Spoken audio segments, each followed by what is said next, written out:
Bonjour, j'espère que vous allez bien. Alors, on est très proche de la fin de l'année. Il reste une journée et demie de cotation au moment où je tourne cette vidéo. Donc, c'est le moment de faire le bilan. Je vous propose de regarder quelle a été ma performance sur l'année 2024. Alors, je suis passé de 130 000 euros à 195 000 euros. On va voir, en fait, tout n'est pas lié à la hausse et à la performance pure des portefeuilles, mais notamment dû à un effort qui a été fait sur le long de l'année 2024 en termes d'apport. On va démarrer avec un avertissement. Je ne suis pas conseiller financier et cette vidéo n'a pas pour but de vous proposer un placement financier ou un quelconque conseil d'achat, mais uniquement un but pédagogique et de partage. Vous restez responsable de vos investissements. Alors effectivement, donc le portefeuille, l'ensemble des portefeuilles donc qui sont composés du PEA et du compte titre ordinaire. Alors, j'ai pas pris en compte le PEA PME puisqu'il n'est pas significatif en termes de montant, est passé de 130 000 euros en fin d'année 2023 à 195 000 euros en fin d'année 2024. J'ai une performance globale sur ces portefeuilles de 15,7%. Alors avec une très grosse disparité puisque le PEA est en légère baisse de 1,03%. Le compte titre ordinaire par contre lui a vraiment cartonné, plus 54%. Le swing trading sur PEA, plus 2 121 euros et le swing trading au travers des turbos, plus 371 euros avec une performance de 10,8%. On va regarder un petit peu tout ça dans les détails. Donc le portefeuille compte titre ordinaire, si vous regardez la vidéo, c'est l'épisode 38 du 15 décembre 2023. Donc j'avais un total de compte de 34 837 euros pour une plus-value cumulée de 8 515 euros. La dernière vidéo que j'ai réalisée donc, sur le compte titre ordinaire le 15 décembre 2024, donc fait état d'un compte de 61 340 euros pour une plus-value cumulée de 27 441 euros. Donc on voit bien que la plus-value est passée de 8 500 à 27 000, soit plus 18 926 euros. Si on ramène tout ça en pourcentage, ça fait 54%.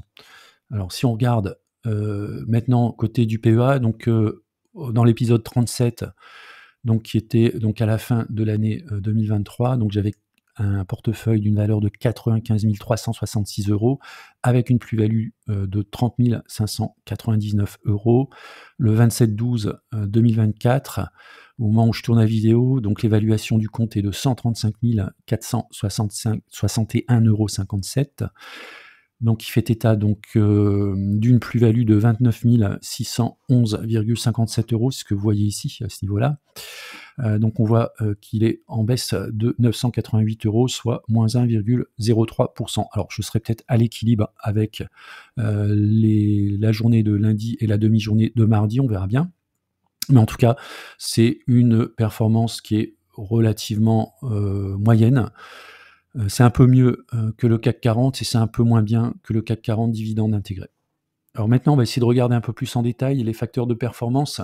Donc sur le compte titre ordinaire, donc il n'y a que du plus. Si vous voyez, donc vous avez la liste des actions qui composent ce compte titre ordinaire 2024. Donc les GAFAM, donc c'est-à-dire la concentration des technos, notamment sur les grosses caps, ce qu'on appelle les very large caps.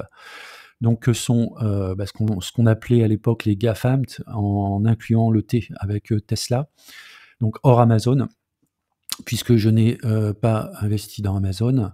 Et on voit quand même qu'elles ont très bien performé sur l'année 2024, notamment Tesla, qui a profité à la fois de l'effet Elon Musk et de l'élection de Donald Trump, puisque l'action depuis l'élection a pris, je crois, autour de un peu plus de 81%. C'est ma première ligne dans mon portefeuille, donc forcément, il y a une surperformance, on va dire, liée à l'action Tesla. Donc il y aura sans doute un point de rééquilibrage à faire sur l'année 2025, notamment par rapport au poids très important de cette action au sein du portefeuille. J'ai commencé à le faire notamment en équilibrant avec des valeurs de la finance que sont Visa et Mastercard, et également sur des produits de consommation comme Nike et Ulta Beauty. À noter également donc Broadcom, multi-bagger, puisque c'est la plus grosse performance, plus 477%, ce que vous voyez en première ligne ici. Ça veut dire que depuis que je suis rentré sur cette action, alors ça devait être courant de l'année 2021, donc en 3 ans, l'action a fait a fait x5. Donc comme quoi c'est possible de faire de la surperformance sur des actions. On n'a pas besoin d'investir, par exemple, dans de la crypto-monnaie pour pouvoir ressortir de la performance assez importante. À mon avis, toutes les sociétés technologiques, sur le moyen terme, c'est-à-dire horizon 5 à 10 ans, je pense qu'elles vont continuer à surperformer, même s'il peut y avoir des corrections relativement importantes au sein de ces 5 années. Alors, pour travailler dans le domaine de la technologie, notamment des éditeurs de logiciels, tous les éditeurs, toutes les sociétés convergent en fait leurs solutions vers le cloud, ce qui a pour conséquence en fait de permettre à des sociétés donc qui font de l'hébergement cloud, à savoir Microsoft, Alphabet et Google et Amazon, derrière, eh bien, de voir leur chiffre d'affaires continuer à évoluer de manière très forte sur les offres d'infrastructures dans le cloud.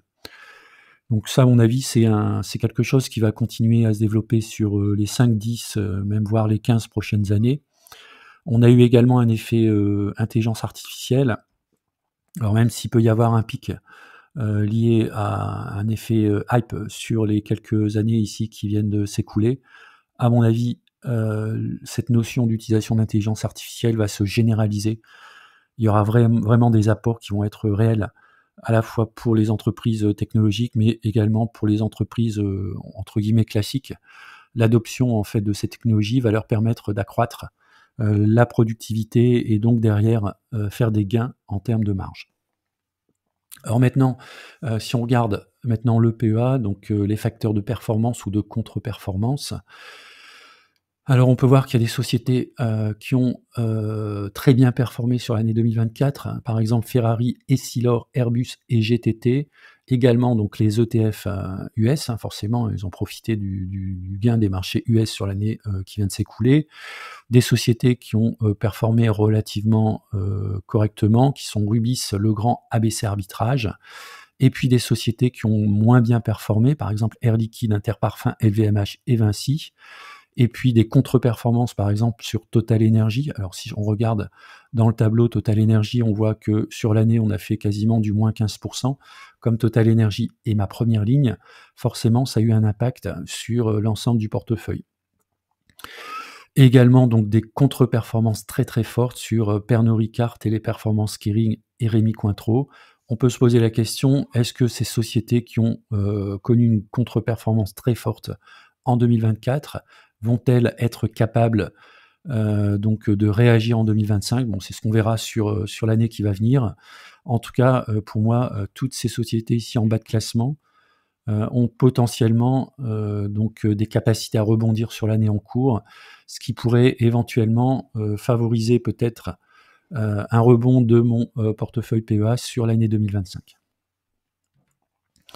Alors, long is the road. Donc objectif 2036, hein, donc moi je m'inscris vraiment sur le long terme, comme la chaîne l'indique. Donc j'ai démarré mes investissements en 2018 avec 16 000 euros. On est aujourd'hui en 2024 avec un peu plus de 130 000 euros sur le PEA. Les pointillés que vous avez en vert, en fait, c'est ma courbe de progression pour atteindre mon objectif final, qui est de un peu plus de 400 000 euros en 2036.